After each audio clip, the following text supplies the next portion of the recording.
Assalamu alaikum and hello again. Why does dating suck in the 21st century?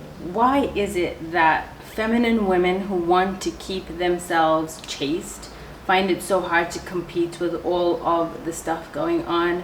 And finding a man who's in his masculine, who can really rise up to the challenge of being a provider, a protector and maintainer and good husband material is becoming increasingly challenging and difficult. There's many factors for this, and this is a huge topic which I hope to span over quite a few videos. Number one, women today are overexposed because their naked, scantily clad bodies are visible in the media, on Instagram, all over the web, all over the satellite television channels, online, on the street, in strip clubs, everywhere.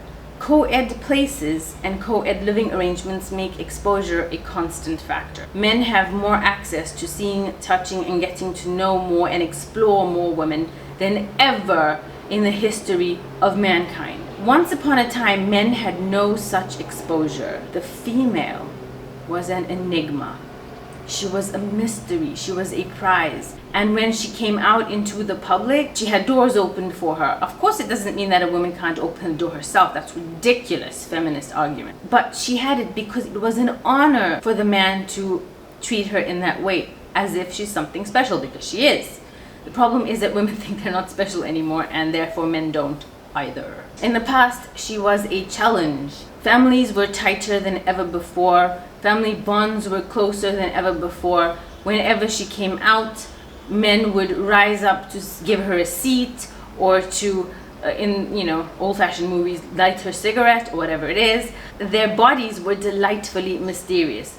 Daughters were practically hidden from public, and a man was expected and forced to step up and woo a woman if he had any shot at all. And if he didn't step up to become a suitor, he had no shot being her husband. The most ardent suitor usually won the girl's heart because he had proved himself by his hard work and his efforts, showed her and indicated that he was ready and willing to offer her the most and do whatever it took to make her happy. Today, men do not have the incentive or the urgency to step up and pursue a woman with dignity. They get it so easily everywhere from every source at the touch of a button, because with easy access using technology, he can email her and message her any time of the day or night and gets her response instantly. That's why I tell you girls, pull back. Don't be ever ready batteries on the go. She is literally now in the 21st century at his fingertips. And not just at his fingertips, at the fingertips of many men.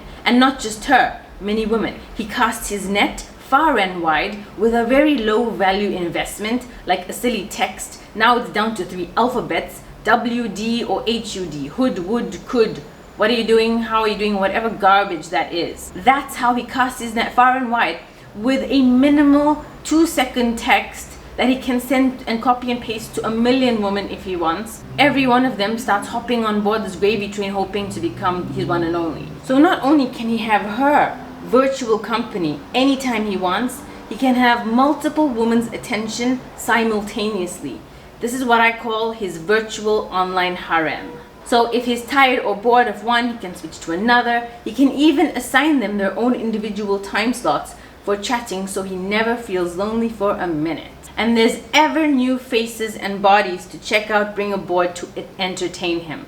This is all it is for time-wasted entertainment. Do you want to be a source of his entertainment? If not, don't be at his fingertips. Don't return those meaningless 3-alphabet messages and texts and let him get nothing from you in return. Not a peep. Let him remain single. Now, in the law of psychology and the law of human dynamics and attraction, if you want to stand out from the crowd, when everyone's going right, you go left. When everyone's up, you are down.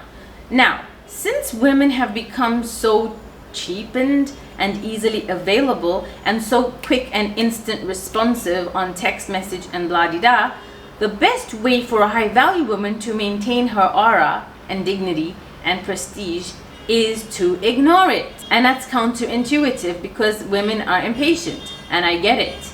However, this is going to serve you in the long term, and think about it in the long term. It's not going to do you any favors in the short term, or it may do you favors in the short term, to actually get his attention, but it's going to be a very low value attention, and you're one of so many, you honestly will not stand out. So your job is to let him remain single until he can step up to the plate of the man that you need him to be. Until then, leave him alone. Okay, so the bad news. All that exposure and easy access to women has made men lazy. He has been allowed to become passive, lazy in wooing and winning the affections of women, because women have proven to him time and time and time again that it doesn't take much to win their heart. It doesn't even take much to get into bed with them, which of course should never happen in a Muslim woman's life. But it honestly doesn't take much nowadays for a woman to be won over, which makes men now slip into a very dangerous comfort zone, so that when he does meet the right woman, it will feel against his nature, because his nature has now become passive and lazy. It will feel strange to him and foreign to him to be a man. And only the right man, of course, will rise up to this challenge. Some men are praying for this woman to come into their lives.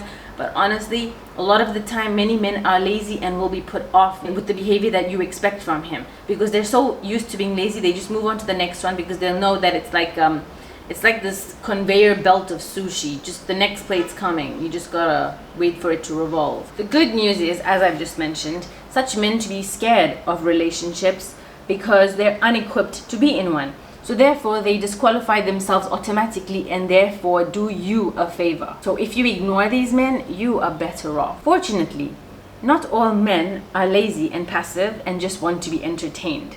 Many men still want a long-term relationship, and these men are not afraid of emotional intimacy and being in their masculine and being a protector, provider, and maintainer. And they do want love, and they are ready to. The only catch is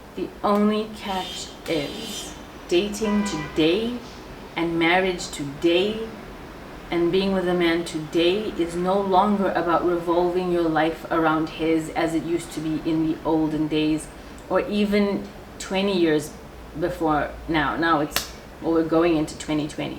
But even 20 years ago, to be the home, the homekeeper and raise the kids and, take care of all the feminine duties in the home, and a set gender role where you'd honestly be at the beck and call of your husband, that is not valued anymore. And what women need to do now is to honestly have their own life, which they are passionate about, because women have become highly replaceable. Men too, but my channel is not for men. My channel is for women. So because women have become replaceable in a snap, you would be a fool to make the man the main dish in your life and yourself and your desires and your passions the side dish. You need to switch that role around and get your head around what you're now required to do to be successful in a marriage in today's world. As I said, it's going to 2020, so you know where we're at. The thing is, you need to have your own goals in life. You need to have your own financial independence. You need to have your own passions that center around you and what you love. And that cannot be a man. You have to build up the muscle of being emotionally independent. You have to build up your persona and your character, so that if he decides to leave, or if he decides to replace you, or if he gets bored, or if he stops stepping up to the plate, you can let him go with dignity intact, and you still maintain your standards for a man who can step into that role. You do not sacrifice yourself anymore, because that is not what men want anymore. Because if you try to do what the olden days women used to do today, men will take you for granted. They think that you are this boring, homely housewife who is a doormat, who will do anything for them and honestly take any ill treatment because she sees the man as the prize. That old-fashioned mentality is dying very quickly. So in order to keep up and maintain your esteem, your dignity, your self-respect, you need to be able to have something more than a man in your life. That's the kind of woman that a man actually values and has more respect for, because he knows that if he fails to deliver, replacing him will not be difficult, or even if you don't want to replace him, then him not being in your life is not going to crush you into annihilation and cease to exist. Because divorce before meant you were pretty much exiled from the community, from society. You were not allowed to take part anymore. You had the stigma that was so evil. Now today, divorce is common as bread and cheese. So the thing is, you need to prepare yourself for this. You need to keep the allure in your marriage, and the only way you can do it is if you don't need him. And this is a very bitter pill to swallow for many women who want to be feminine women and who are feminine women, because they want to be taken care of. And that's right, you can be taken care of still, even if you have your own business and your own passions, but you cannot allow him to become the center stage in your life, because that's when you set yourself up for disappointment. So let the suitors step up while you pursue your own endeavors, your own passions, entertain yourself. Welcome to dating in the 21st century.